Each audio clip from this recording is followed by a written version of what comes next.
Alhamdulillah, pada subuh hari yang berbahagia ini, di hari pertama dari bulan suci Ramadan tahun 1445 Hijriah, dengan izin Allah Subhanahu wa taala dan taufiknya, kita bisa hadir untuk sama-sama mengikuti program kajian rutin subuh di bulan suci Ramadan atau selama berada di bulan suci Ramadan dalam KRS kajian rutin subuh. Dan alhamdulillah, pada subuh hari ini merupakan majelis yang pertama dari pembahasan kitab kita insyaallah taala. Sebelumnya kami menyebutkan sebuah hadis yang mulia dari Rasulullah sallallahu alaihi wasallam yang diriwayatkan oleh Imam Ahmad dan yang lainnya, bahwasanya Rasulullah sallallahu alaihi wasallam pernah bersabda, "Man shalla subha," dalam riwayat "Man shallal ghadata fi jama'atin," siapa yang salat subuh secara berjamaah di masjid, "summa qa'ada yadhkurullaha ta'ala hatta tatlu asy-syams," kemudian duduk berzikir kepada Allah sampai terbit matahari, "summa shalla rak'atain," kemudian salat 2 rakaat, "kana kahajjatin wa umratin tammatin," maka baginya seperti orang yang mendapatkan pahala haji dan umrah sempurna dan sempurna. Hadis ini adalah hadis yang diterima dan diriwayatkan oleh beberapa perawi hadis. Maka ini disebut dengan salat syuruk, yaitu salat ketika terbit matahari, ya, dengan syarat dia datang ke masjid salat subuh berjamaah, kemudian dia duduk berzikir kepada Allah, dan zikir itu banyak bentuknya. Seperti sekarang yang kita lakukan juga berzikir karena memahami Al-Qur'an, mau memahami ayat-ayat Allah, mau memahami hadis Nabi, itu zikir juga. Ada juga zikir pagi, ada juga kita berzikir pagi, kemudian mendengarkan kajian, kemudian membaca Al-Quran, itu semua bentuk-bentuk zikir sampai terbit matahari, ya. Maka Rasulullah sallallahu alaihi wasallam mengatakan pahalanya 2 rakaat salatnya itu pahalanya seperti pahala haji dan umrah sempurna dan sempurna. Di bulan suci Ramadan ini salah satu yang paling penting amalan soleh adalah menuntut ilmu. Iya, bulan Ramadan adalah bulan menuntut ilmu. Bukankah Imam Syafi'i pernah mengatakan bahwasanya menuntut ilmu lebih afdol daripada amalan-amalan sunnah. Iya. Jadi setelah amalan-amalan yang wajib, di bawahnya itu adalah menuntut ilmu. Iya. Di bawahnya rukun Islam salat, di bawahnya zakat, di bawahnya haji, itu di bawahnya, atau puasa Ramadan, setelah itu adalah menuntut ilmu. Bahkan Imam Syafi'i mengatakan menuntut ilmu itu lebih afdal daripada salat-salat sunnah, lebih afdal dari salat sunnah. Ya, makanya kalau kita kajian, misalnya kajian ba'da maghrib, kita tidak mengerjakan qobliyah isya, biasanya langsung azan dan iqamat. Karena memang menuntut ilmu itu, duduk menuntut ilmu itu lebih afdol daripada salat sunnah. Ya, maka kita memasang target untuk bisa usahakan untuk syuruk, dan mudah-mudahan KRS ini membantu kita untuk bisa syuruk, untuk bisa senantiasa istiqomah syuruk. Barakallahu fiik. Ya, jadi mudah-mudahan mari kita pasang target di tahun ini untuk full syuruknya, ya, full syuruk. Ya. Tadi kita sudah pasang target tadi malam tentang istighfar. Ya. Mungkin ada yang menang, mungkin ada yang kalah. Ya. Bagaimana bisa istighfar? Kita istighfar setelah sahur dan azan berkumandang, kita sementara beristighfar kepada Allah. Wabil asharihum yastaghfirun. Di waktu sahur para salaf itu beristighfar. Nah, untuk subuh ini kita targetkan untuk menjaga salat syuruk, dan mudah-mudahan ini bagian daripada menanti waktu syuruk mengisi dengan mendengarkan ayat-ayat suci Al-Quran. Baik, jemaah sekalian yang sama-sama berbahagia, insyaallah pembahasan KRS kita ya pada tahun ini ya sudah kita sampaikan bahwa pada 3 tahun lalu kita bahas Qawaidu Nabawiyah, kaidah-kaidah Nabawiyah ya, yang ditulis oleh Syekh Umar bin Abdullah Al-Muqbil. Maka tahun ini insyaallah taala majelis pertama kita akan membahas Qawaidu Qur'aniyah ya. Jadi Syekh Muqbil ini hafizahullah taala, ya beliau masih hidup, mengumpulkan 50 kaidah Al-Qur'an sebagaimana beliau mengumpulkan 50 kaidah Nabawiyah ya.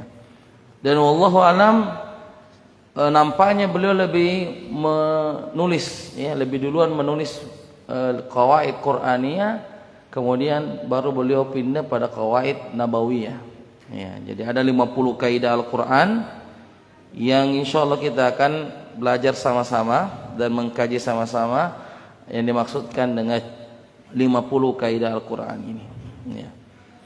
Bisa ditandai majelis pertama ya supaya bisa jadi ya. Dan dulu para salaf itu ketika majelis pertama itu dia menandai di bukunya tanggal ya.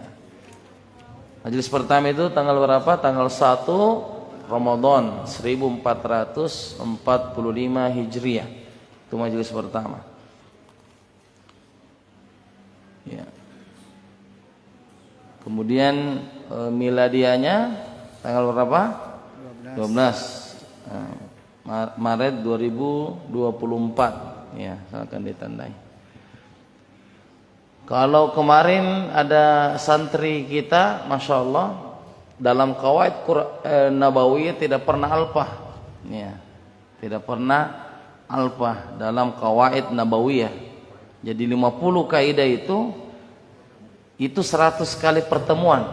Alhamdulillah kita menyelesaikan dalam 100 kali pertemuan kaidah Nabawiyah, dan ada santri yang tidak pernah alfah ya. Silakan, ini kebiasaan orang-orang soleh terdahulu itu enggak main-main ya, lanjut ya. Barakallahu fiik. Jadi alhamdulillah di qawaid Nabawiyah 3 tahun lalu kita jelaskan, dan ada santri yang tidak pernah alfah ya dalam qawaid Nabawi. Mudah-mudahan kita menyelesaikan qawaid Qur'aniyah ini, dan juga ada yang seperti itu ya. Kehadiran itu nomor 1 ya. Kehadiran itu adalah nomor 1, dan itu menunjukkan ada bagian dari istiqomah ya. Kehadiran itu ada bentuk istiqomah di situ dalam kehadiran kita. Baik, kita mulai insyaallah taala memulai buku ini. Kita bertawakal kepada Allah ya untuk bisa sama-sama duduk dalam pembahasan ini. Baik. Nah, kalau kita mau belajar dengan buku baru, kita harus baca dulu pengantar penulis supaya kita bisa memahami apa yang dimaksud. Silakan dilihat pengantar penulis. Ya. Ya. Di awal-awal pengantar penulis. Kelas sudah dapat? Baik. Bismillahirrahmanirrahim. Wa hadza majlisul awal min kitab Qawaid Qur'aniyah al-muallifu asy-Syaikh Umar bin Abdullah Al-Muqbil hafizahullahu taala. Bismillahirrahmanirrahim. Alhamdulillahilladzi waffaqana lil a'malil jariyah. والصلاة والسلام والبركات على خير البرية نبينا محمد وعلى آله وأصحابه والذرية. اللهم اغفر لنا يا الله ampunilah kami, wali ustadina dan guru kami, walil hadirina dan yang hadir di majelis ini, walil muslimina ajma'in dan seluruh kaum muslimin. Qala al-muallif hafizahumullahu ta'ala, berkata penulis, semoga Allah subhanahu wa ta'ala menjaganya, di dalam kitabnya Qawaidu Qur'aniyah ma'a syarhikum hafizakumullahu ta'ala, bersama dengan penjelasan engkau, semoga Allah subhanahu wa ta'ala menjagamu. Amin ya rabbal alamin. Pengantar penulis. Segenap puji hanya milik Allah yang telah menurunkan Al-Quran kepada hambanya. Dia tidak mengadakan kebengkokan pada kitabnya sebagai bimbingan yang lurus untuk memperingatkan akan siksaan yang sangat pedih dari sisi Allah dan memberi berita gembira kepada orang-orang beriman yang mengerjakan amal saleh bahwa mereka akan mendapatkan balasan terbaik. Aku bersaksi bahwa tidak ada ilah yang berhak diibadahi melainkan Dia, Zat yang Maha Tunggal, tidak ada sekutu baginya. Dia merahmati hambanya dengan menurunkan Al-Quran kepada mereka agar menjadi petunjuk, nasihat serta peringatan. Dia menetapkan bahwa siapa yang membacanya maka akan mendulan pahala dan kebaikan yang banyak dan melimpah. Aku juga bersaksi bahwa Muhammad adalah hamba dan rasulnya. Segenap hidup dan akhlaknya adalah Al-Quran. Beliau merupakan tafsir dan penjelasan Al-Quran. Semoga salawat dan salam selalu dicurahkan untuk beliau, sahabat, keluarganya dan orang-orang yang mendapat bimbingan dan petunjuk, berpegang teguh kepada sunnah-sunnahnya sampai hari kiamat. Amma ba'du. Bismillahirrahmanirrahim. Alhamdulillah wassalatu wassalamu ala Rasulillah wa ala alihi wa sahbihi wa mawala, amma ba'd. Qala al-muallifu hafizahullahu ta'ala. Pengantar penulis. Sebagaimana sering kita sampaikan dalam pembukaan, maka dalam muqaddimah beliau selalu memulai dengan puji-pujian kepada Allah Subhanahu wa taala, kemudian salawat kepada Rasulullah sallallahu alaihi wasallam, dan juga mengucapkan dua kalimat syahadat. Ya, jadi dalam muqaddimah itu apakah kita mau menulis buku, apakah kita mau menyampaikan pidato, maka muqaddimah disebut sebagai dia muqaddimah adalah kalau ada puji-pujiannya kepada Allah, ya. Kemudian ada salawatnya kepada Nabi dan juga ada syahadat. Ya, aku bersaksi bahwasanya tiada Tuhan selain Allah dan aku bersaksi bahwa Nabi Muhammad adalah utusan Allah. Maka itu sah sebagai muqaddimah. Selain itu tidak disebut sebagai muqaddimah. Kalau misalnya bicara di tongkrongan misalnya duduk, itu tidak ada muqaddimahnya. Ya, langsung saja. Apalagi kalau bicara politik, itu tidak ada muqaddimahnya.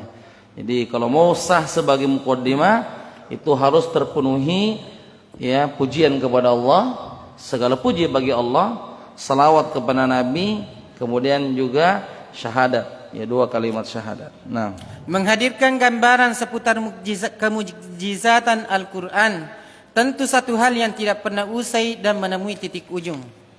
Kenyataan ini tidak terlalu mengherankan sebab Al-Quran merupakan kitab suci yang berisi dan bertabur firman-firman Allah Azza wa Jal. Para ulama telah berupaya semaksimal mungkin menghadirkan seni untuk memunculkan gambaran dan letak kemukjizatan dan keindahan Al-Quran. Memandangnya dari kacamata syariat, menjelaskan kedalaman makna di mana kerja mulia ini menjadikan orang beriman semakin yakin dengan kitab sucinya, menikmati bacaan-bacaannya, dan saat larut dan tadabbur, dalam tadabbur ia akan menemukan sisi balaghah yang indah serta keluasan makna dan kandungannya. Baik, di sini disebutkan bahwa Al-Qur'an itu memiliki mukjizat yang sangat indah. Di antaranya Al-Qur'an bisa dilihat dari kacamata syariat. Ya, syariat itu artinya aturan, perintah dan larangan. Itu namanya syariat. Ada perintah, ada larangan. Bisa juga dilihat dari kacamata makna. Ya, Al-Quran itu mukjizat dari segi maknanya, karena maknanya sangat dalam. Ya, ringkas, perkataan ayat itu pendek tapi mengandung makna yang sangat dalam. Bisa juga dinikmati dari bacaannya. Ketika mendengarkan ada orang yang membaca Al-Quran, itu mukjizat. Dan betapa banyak di zaman Nabi orang-orang yang menguping mendengarkan Quran, orang kafir, kemudian dia menyatakan masuk Islam karena mukjizat dari segi mendengarkannya. Kemudian dari segi tadabbur, ya, tadabbur yang seperti kita kerjakan itu menghayati isi Al-Quran.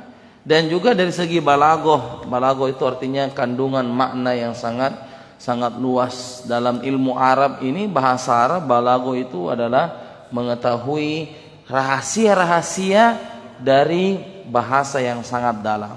Nah, salah satu mukjizat yang terdapat dalam Al-Quran adalah memuat kata-kata yang padat namun memiliki arti yang luas dan bernas. Boleh jadi seorang muslim hanya membaca 1, 2, 3 atau 4 kata, namun di balik kata-kata itu ia menyingkap segudang petunjuk yang bersifat ilmiah, berbasis keimanan serta pendidikan. Himpunan ayat-ayat itu lalu disebut kumpulan kaidah Al-Quran. Jika Rasulullah saja memiliki penjelasan yang memesona dan mengagumkan, sebab beliau diberi jawamiul kalim, kata pendek namun memiliki kedalaman makna. Tentu ucapan-ucapan Allah yang tertuang, yang tertera dalam Al-Quran jauh lebih bernas dan penuh makna, sebab dialah yang menganugerahkan kecakapan berbahasa dan keahlian berkomunikasi dan orasi kepada Rasulullah sallallahu alaihi wasallam. dalam Al-Quran itu memuat kata-kata yang padat namun memiliki arti yang luas. Kalau Nabi itu diberikan namanya jawamiul kalim. Apa itu jawamiul kalim? Kata pendek namun memiliki kedalaman makna yang luas. Masih ingat tentang hadis Nabi ketika ada seorang anak kecil yang meninggal burungnya, namanya Nugoir, ya, namanya Nugoir. Itu yang pemilik burung namanya Aba Umair. Kemudian nama burungnya namanya Nugoir. Dalam suatu kejadian bahwa Aba Umair ini meninggal burung peliharaannya sambil, dan tempatnya di pinggir jalan, sambil dia sedih mengelus-elus ya burung peliharaannya itu yang kecil. Kemudian Nabi lewat di pinggir jalan, kemudian mengatakan, ya Aba Umair, ma fa'alan Nugoir. Wahai Aba Umair, ada apa dengan Nugoir? Ada apa dengan burung peliharaanmu itu? Kata ulama kita, kalimat pendek ini, ya Aba Umair ma fa'alan Nugoir, 6 kata ini, kata ulama kita seperti Imam Syafi'i bisa mengambil 1000 faedah, 1000 pelajaran. Anda bisa dapat 1000 pelajaran dari perkataan ini. Wahai Aba Umair, apa yang dikerjakan oleh Nugoir? Bisa dapat 1000. Waktu majelis pertama Qawaid Nabawi itu kita pernah coba ya, tapi tidak cukup 20 kayaknya. 1, 2, 3, 4, 5. Ya, banyak ya, banyak pelajaran di situ. Ya, walaupun kita tidak bisa juga sampai 1000 ya, mungkin kita bisa sampai ya puluhan saja atau di antaranya misalnya disebutkan oleh ulama kita bolehnya memelihara hewan ya. Itu kan pelajarannya, bolehnya memelihara hewan, karena Nabi tidak menegur. Seandainya tidak boleh kan Nabi pasti tegur. Jadi Nabi itu selama beliau diamkan berarti hal itu boleh, nggak ada masalah. Tapi kalau Nabi tegur berarti itu kesalahan. Ya. Makanya diantara disebut hadis idza sakata, ketika Nabi diam berarti itu namanya penyetujuan, bahwasanya Nabi setuju. Ya, jadi kalau Nabi ada lihat sesuatu dan beliau diam, berarti boleh, hal itu boleh. Ya. Jadi itu diantaranya juga bahwa bolehnya bertanya di pinggir jalan. Ya, itu juga pelajaran karena kondisinya sedang di pinggir jalan. Yang ketiga, bahwasanya bolehnya memulai pembicaraan tanpa salam. Nabi di situ langsung bertanya, ya Aba Umair, dan Nabi tidak memulai dengan salam. Itu menunjukkan menyebarkan salam itu sunnah, tapi menjawabnya adalah wajib. Ya, kemudian pelajarannya bahwasanya seorang harus punya sifat pekah dengan hewan. Ya. Karena meninggal burungnya peliharaannya, Aba Umair merasa sedih. Ya.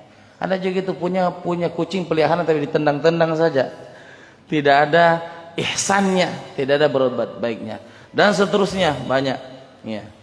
Kalau mau dikasih wajibul manzili masar ini kayaknya, ayo siapa masar yang paling bisa banyak mengumpulkan pelajaran dari wahai Aba Umair, apa yang dikerjakan oleh Nugoir. Nah, beberapa keistimewaan kaidah-kaidah Al-Quran diantaranya bersifat universal memiliki keluasan makna, tidak terbatas kepada pembahasan tauhid atau ibadah saja, tapi meliputi keduanya dan berbicara tentang semua lini kehidupan manusia.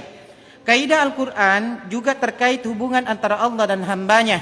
Kaidah yang meluruskan posisi penghambaan tentang petualangan seorang mukmin mendaki menuju Allah dan kampung akhirat.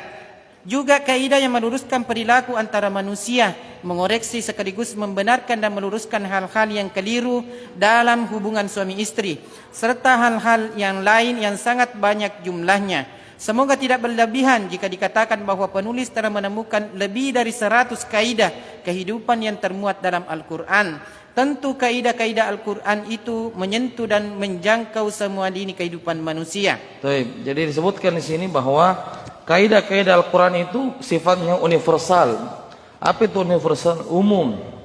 Ya, umum. Tidak hanya berbicara tentang tauhid, tidak hanya berbicara tentang syirik, tapi semua aspek kehidupan itu disentuh dalam qawaid Qur'aniyah. Contoh misalnya masalah kehidupan sosial, masalah suami dengan istri, rumah tangga, ada juga disinggung tentang pendidikan anak, ada yang disinggung tentang bagaimana petualangan akhirat. Itu disebutkan dalam Al-Quran, yang menunjukkan Al-Quran ini universal, sangat bisa digunakan di semua zaman, bukan hanya di zaman dulu, ya, di zaman ketika Nabi masih hidup, tetapi sangat relevan dengan zaman sekarang. Nah, tidak sedikit pihak yang mengutip sajak-sajak atau hikmah untuk dijadikan kaidah dalam kehidupan atau bahkan menukil potongan-potongan hadis Rasulullah. Tentu tidak ada masalah di situ, namun jangan sampai dilupakan bahwa Al-Quran begitu banyak memuat kaidah-kaidah kehidupan, di mana gaya bahasa yang dipakai lebih mengena dan menyentuh. Di antara kekhasan dan keistimewaan kaidah yang bersumber dari Al-Quran adalah: satu, mengaitkan dan menyatukan antara manusia melalui ikatan kitab Tuhan mereka atau Al-Quran dalam semua perkara dan kondisi. Di antara keistimewaan Al-Quran ini bahwa kita diikat antara seorang hamba dengan Tuhannya, seorang hamba dengan Allah Subhanahu wa taala, bahwasanya hati kita diperintah untuk diikat hati kita untuk selalu bertawakal atau selalu berhubungan batin kepada Allah Subhanahu wa taala. Nah, dua, menanamkan butir-butir keyakinan dalam hati manusia bahwa Al-Quran merupakan solusi tepat dari semua permasalahan dan problematika yang dihadapi. Betapapun permasalahan itu bermacam-macam dan bertingkat-tingkat, cara Al-Quran menghadirkan solusi tepat terhadap suatu permasalahan bisa langsung melalui teks-teks Al-Quran ataupun hanya dengan cara memberi isyarat. Ya, bahwasanya dalam Al-Quran itu solusi segala problematika. Ya, kadang itu ada satu masalah, hanya satu ayat saja yang disebut. Ya, makanya kita punya program di sini, baca Al-Quran dengan terjemahannya. Betapa banyak ayat yang kita dapatkan itu seperti berbicara dengan kita, seperti masalah yang kita alami sendiri. Berarti itu betul-betul Quran ini sangat relevan dan universal yang kita alami dalam kehidupan sehari-hari. Nah, dengan menghadirkan kaidah-kaidah Al-Quran dan mengakrabkannya melalui lidah dan bahasa manusia, maka secara otomatis akan menggantikan jargon-jargon atau iklan-iklan propaganda yang menyebar di tengah-tengah ruang publik dan media. Sebutlah seperti internet dan sosial media. Kumpulan lembaran-lembaran buku ini awalnya menjadi materi yang penulis sampaikan pada televisi Saudi Arabia pada tahun 1430 Hijriah. Namun sebagian sahabat akrab menulis mengusulkan agar lembaran-lembaran ini dihimpun menjadi kemasan buku yang menarik dan atraktif agar manfaatnya lebih meluas dan dapat dirasakan kaum muslimin secara umum. Baik, jadi buku ini asalnya adalah muhadarah atau ceramah yang disampaikan di stasiun televisi tahun 1430 Hijriah. Berapa tahun yang lalu itu? 15 tahun yang lalu. Tahun berapa hamilnya dia? 2000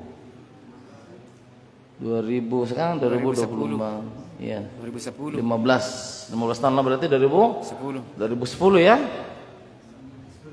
Iya, 2010 atau 2009 miladia. Ini disampaikan di TV Arab Saudi jadi seperti kumpulan ceramah. Nah, salah satu ini penyebabnya beliau kenapa mengumpulkan ini, sebahagian sahabat akrab untuk mengusulkan lembaran itu digabung, jadikan saja buku. Ini pentingnya kalau ada sahabat-sahabat. Dan yang kami amati bahwasanya kebanyakan ulama itu menulis buku karena usulan. Betul ini. Karena usulan. Karena para ulama itu kan baca, kemudian yang menyampaikan, baca menyampaikan.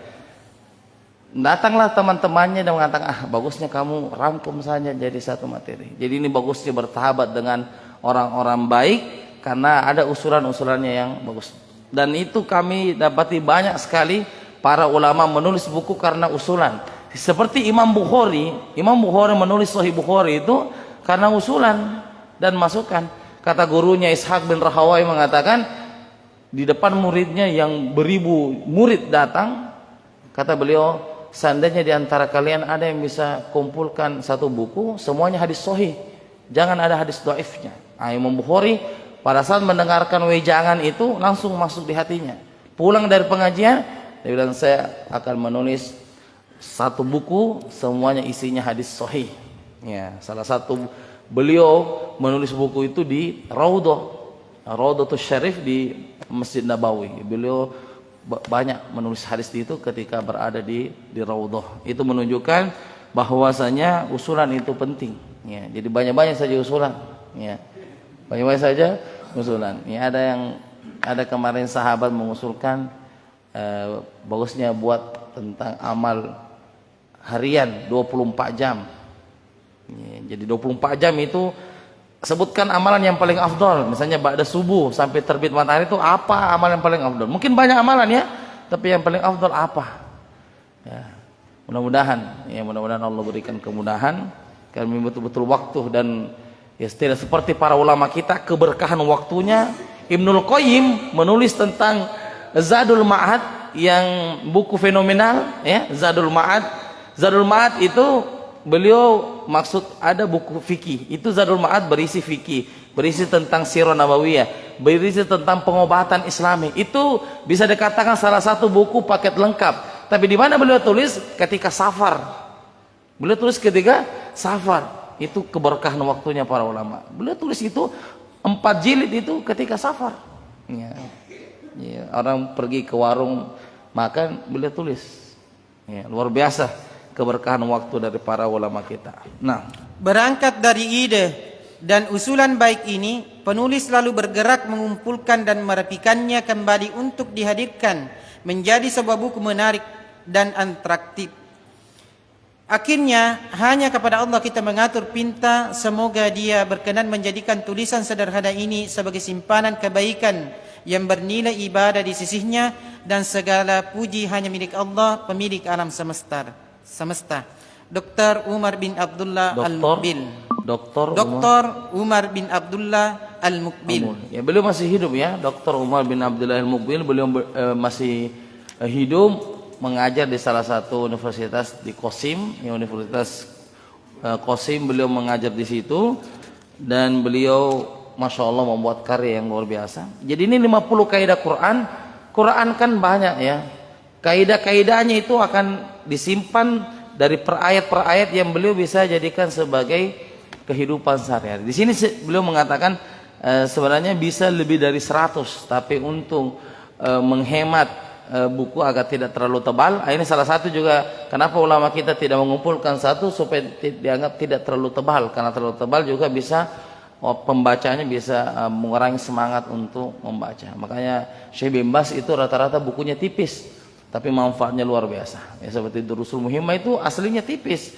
Itu tebal kan disyarah oleh Syekh Abdul Razzaq, tapi aslinya itu Durusul Muhimmah itu tipis. Apa alasan beliau kenapa tidak menulis yang tebal-tebal, yang berjilid-jilid? Dan beliau itu tidak, ya, setahu kami ya buku jilidnya itu tidak ada. Yang ada cuma 1 jilid saja. Tidak ada yang sampai 5, 10 itu tidak. Karena beliau menginginkan agar yang baca bukan hanya penuntut ilmu, semua masyarakat juga bisa baca. Karena kalau yang berjilid-jilid itu yang bisa baca hanya penuntut ilmu.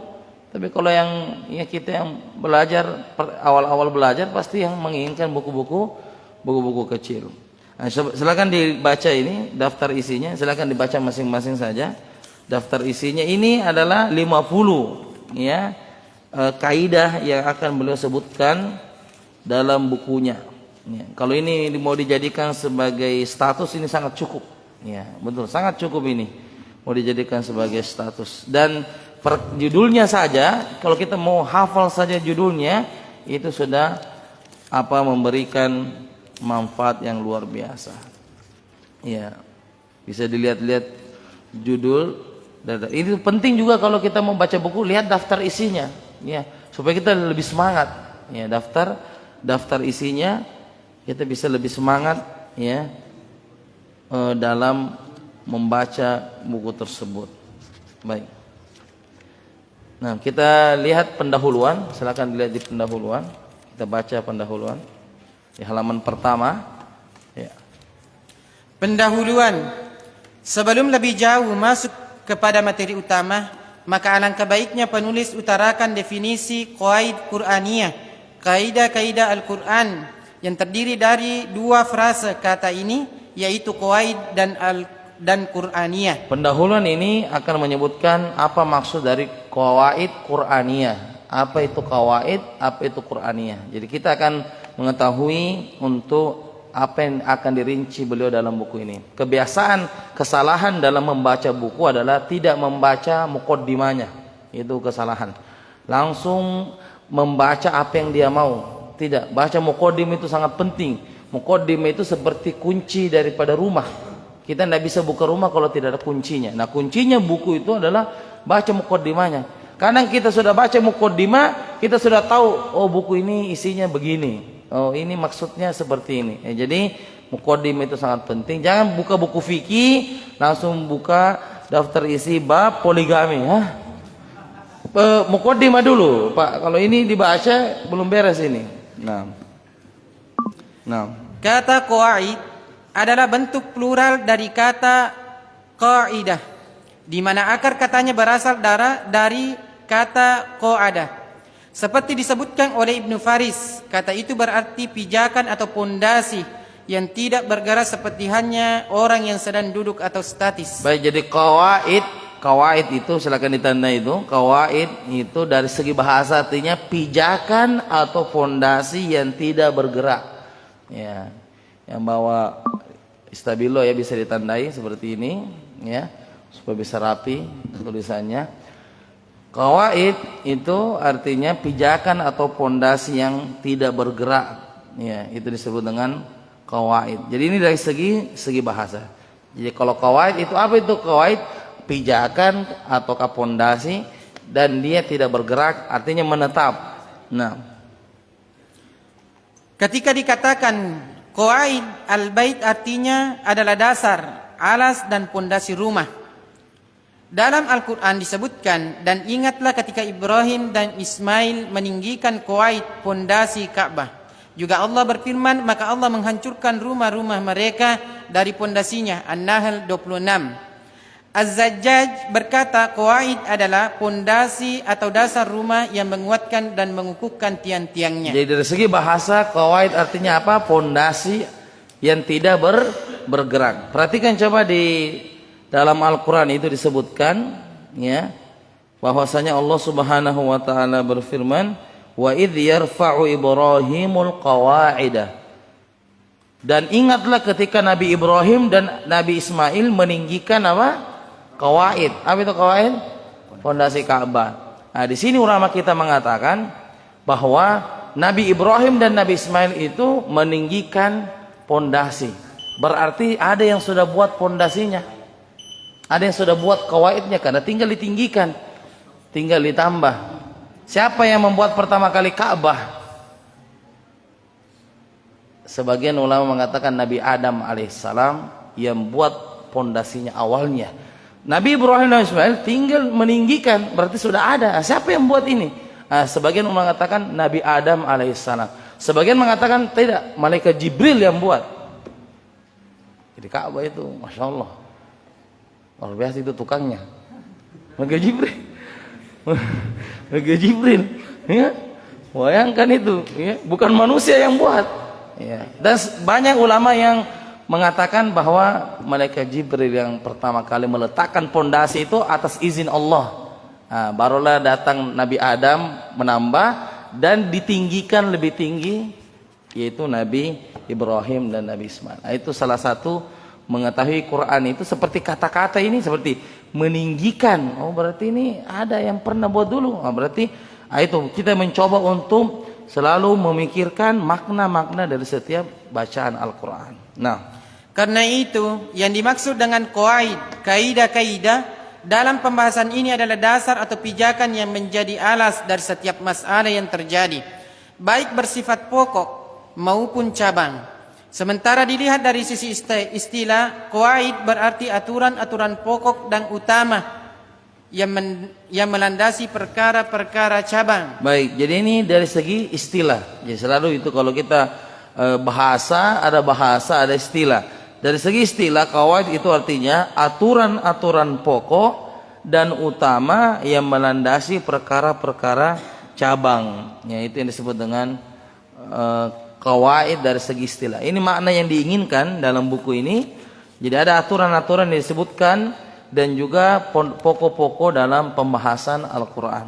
Nah, adapun definisi qaidah atau bentuk tunggal dari qawaid secara istilah berarti landasan bersifat menyeluruh yang dipakai untuk memasukkan masalah-masalah cabang padanya. Qaidah itu mufradnya kata tunggal, jamaknya qawaid. Ya begitu ya. Jadi qaidah artinya bentuk mufrad dan jamaknya qawaid. Nah, pada definisi ini terdapat kata qadiyah kulliyah. Maksudnya termasuk di dalamnya semua masalah-masalah yang bersifat cabang, bukan pokok. Dan tidak ada pengecualian sama sekali. Penyebutan lafaz qawaid di sini merupakan lafaz yang sudah tepat dan menyeluruh, terutama dalam konteks menggunakan ayat-ayat Al-Quran sebagai landasan dan pijakan, sebab ia merupakan firman-firman Allah, di mana Allah berfirman, Al-Quran itu tidak dicampuri kebatilan, baik dari depan maupun dari belakangnya, yang diturunkan dari Tuhan yang maha bijaksana lagi maha terpuji. Fussilat 42. Sementara itu, istilah qawaid yang acap kali diungkapkan oleh ulama usul fikih atau ulama tafsir sifatnya lebih sempit dan relatif sehingga sering terjadi kontradiksi. Adanya pengecualian dalam berbagai hal tidak berarti melabrak atau mengalahkan kaidah yang sudah tetap dan baku. Bagaimanapun pijakan dan dasar yang sudah tetap memiliki dominasi terhadap permasalahan hukum.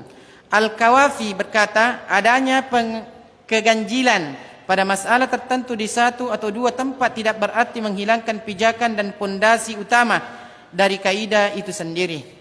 Hakikat sebuah kaidah dapat menjadi rujukan dan pijakan semua kategori perkara, karena ia merupakan pijakan, ia mencakup masalah cabang dari semua permasalahan. Maka semua permasalahan itu solusinya ada di dalam Al-Quran. Maka beliau mencoba mengumpulkan 50 ini agar ketika kita punya problem, insya Allah tidak keluar dari 50 itu.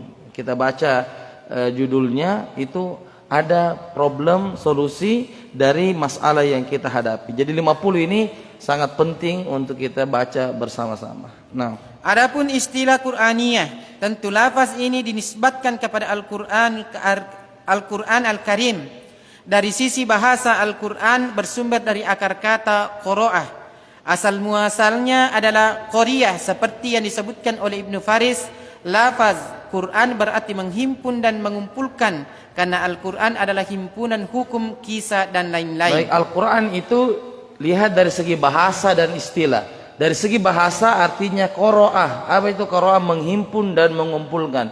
Jadi Quran itu terkumpul dan terhimpun segala hukum-hukum dan kisah-kisah dalam Al-Quran. Makanya Al-Quran itu disebut sebagai Al-Quran karena mengumpulkan hukum-hukum agama, apakah perintah ataukah larangan. Nah, makna yang paling dekat dan terbaik tentang Al-Quran ada firman-firman Allah yang diturunkan kepada Rasulullah sallallahu alaihi wasallam dan membacanya dianggap sebagai ibadah yang berpahala di sisi Allah. Nah, ini bisa ditambah, ini dari segi istilah. Ya, tulis di sini dari segi istilah ini yang disebut dengan Al-Qur'an. Apa definisi Quran? Menurut istilah adalah firman-firman Allah yang diturunkan kepada Rasulullah dan membacanya dianggap sebagai ibadah yang berpahala di sisi Allah. Jadi ini makna dari segi istilah. Tadi makna dari segi bahasa. Nah, sekarang istilahnya. Nah, penggunaan lafaz Qur'aniyah penulis tidak temukan pada kitab-kitab klasik karya para ulama bahasa. Namun penulis temukan pada karya ulama kontemporer seperti dalam Taj al-Arus oleh Az-Zubaydi dan dalam kitab Al-Kulliyat oleh Abu al-Baqa al-Kawafi. Pemaknaan seperti ini juga sering disebutkan dalam kitab-kitab tafsir pada abad ke-6 dan ke-7 seperti yang disebutkan oleh Ar-Razi dalam kitab tafsirnya Mafati al-Ghaib Abu Hayyan dalam Al-Bahr al-Muqit. baik, jadi ini namanya qawaid. Apakah ini sama dengan tafsir? Nah, ini kan pertanyaan. Apakah ini kaidah Quran itu sama dengan tafsir? Ini beda. Kalau tafsir itu menafsirkan makna yang kita tidak paham. Contoh, zalikal kitabu la raiba fi. Kitab itu tidak ada keraguan di dalamnya. Kitab apa ini? Kitab Injil kah? Kitab Taurat kah? Kitab Zabur kah? Datang tafsir mengatakan kitab, tafsirnya Al-Quran. Jadi tafsir itu artinya menerjemahkan makna yang kita tidak mengetahuinya. Itu tafsir, ya. Itu tafsir. Jadi disebutkan Alkitab itu buku, kan dalam bahasa Indonesianya Alkitab buku. Buku apa? Tafsirnya mengatakan Al-Quran. Nah, kaidah ini apa? Kalau kaidah ini, kalau ada sesuatu masalah yang banyak bisa diselesaikan dalam satu kaidah. Contoh misalnya dalam kaidah al-yakinu la yazulu bisyak. Keyakinan itu tidak akan merusak dengan keraguan. Ini kaidah. Dan ini bisa dipakai di semua masalah. Contoh ya. Saya ulangi kaidahnya, keyakinan itu tidak bisa rusak dengan keraguan. Sekarang kita sholat, kita ragu batal atau tidak. Tadi kita yakin sudah wudu. Ini yang saya pegang, ini saya wudu tadi, itu yakin. Datang keraguan batal atau tidak. Maka kaidahnya mengatakan keyakinan tidak bisa dirusak dengan keraguan. Kapan keyakinan bisa rusak? Kalau datang keyakinan yang sama. Buang angin, yakin gak buang angin? Yakin bersuara, ya kan? Maka dia yakin wudu plus yakin keluar. Maka siapa yang menang? Keyakinan yang pertama atau keyakinan yang kedua? Keyakinan kedua mengusir keyakinan pertama itu. Talak juga begitu. Saya nggak ragu sudah saya talak istri atau tidak. Kembali ke keyakinan. Ini istri kamu atau bukan? Istri. Ya sudah, itu keyakinannya. Talak itu meragukan.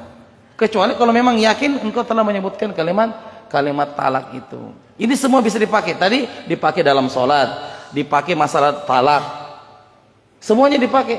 Jadi keyakinan tidak akan rusak dengan yang namanya keraguan. Keyakinan bisa rusak dengan keyakinan yang sama. Ini sering terjadi dalam sholat. Kita sholat, perut itu kayak demo. Demo ini keluar enggak? Keluar atau tidak? Saya batal? Enggak. Sampai yakin. Sampai betul-betul yakin, ada yang keluar, yakin betul. Jangan pura-pura tidak yakin ya. Kayaknya enggak ada ji. Apa enggak ada Nina? Orang sudah begini semua. Ya, barakallahu fiik. Jadi ingat, itu kaidah namanya. Saya ulangi, kaidah itu satu perkataan yang bisa menyelesaikan problem-problem. Bukan hanya ibadah, dalam pergaulan sehari-hari juga bisa menyelesaikan. Jadi beda dengan tafsir. Apa yang kita pelajari ini bukan tafsir, tapi kaidah namanya. Nah, pemaknaan seperti ini yang disebutkan oleh ulama-ulama non-tafsir kontemporer jumlahnya juga banyak sekali, namun bukan waktu yang pas untuk membahasnya di sini. Berdasarkan apa yang diuraikan sebelumnya, maka sebagai kesimpulan sederhana, kita bisa menyebutkan definisi qawaid Qur'aniyah, kaidah-kaidah Al-Quran sebagai hukum-hukum yang bersifat tetap dan bersifat pasti yang diambil dari nas-nas Al-Quran. Ini terjemahan letterletnya, bisa ditandai ini. Jadi apa terjemahannya kaidah-kaidah Quran? Qawaid Quran itu adalah kaidah-kaidah Al-Quran sebagai hukum-hukum yang bersifat tetap, jadi tidak berubah, dan bersifat pasti yang diambil dari nas-nas Al-Quran. Jadi kalau ada qawaid nabawiyah, ada qawaid Qur'aniyah. Nah, Maksud dari qat'iyah atau bersifat pasti dalam hukumnya tetap, tidak dicampuri oleh dugaan dan prasangka, sebab ia diambil dari firman-firman Allah yang merupakan aturan yang benar dan meyakinkan. Karena kaidah yang dicampuri prasangka atau dugaan hanyalah ucapan manusia yang mengeluarkan kaidah itu sendiri. dalam fikih itu sering disebut dengan qat'iyah. Ini bisa sering kita terapkan. Qat'iyah itu bersifat tetap. Saya tanya, Al-Quran itu qat'iyah atau bukan? Qat'iyah, dia tetap dan tidak berubah. Hadis Nabi itu qat'iyah atau bukan? Qat'iyah, karena tidak berubah. Yang bisa berubah itu mungkin tafsirannya. Kita mengatakan, oh tafsiran antum itu bukan qat'iyah, namanya zonniyah. Apa itu zonniyah? Mengira, menduga-duga. Jadi pendapat tafsir itu bisa jadi zonniyah, tapi qat'iyah yang sifatnya tetap tidak berubah adalah ayat-ayat Quran dan juga hadis-hadis Nabi SAW. Nah, yang dimaksud diambil dari nas-nas Al-Quran adalah menunjuk kepada materi-materi kaidah Al-Quran itu sendiri. Ia tersarikan dari ayat-ayat Al-Quran, bukan kaidah yang dibuat oleh para ahli tafsir atau usul, atau bukan merupakan hasil ijtihad seorang ulama. yang dimaksudkan dari nas-nas Al-Quran, apa itu nas? Maksudnya adalah ayat-ayat Quran atau materi-materi Al-Quran.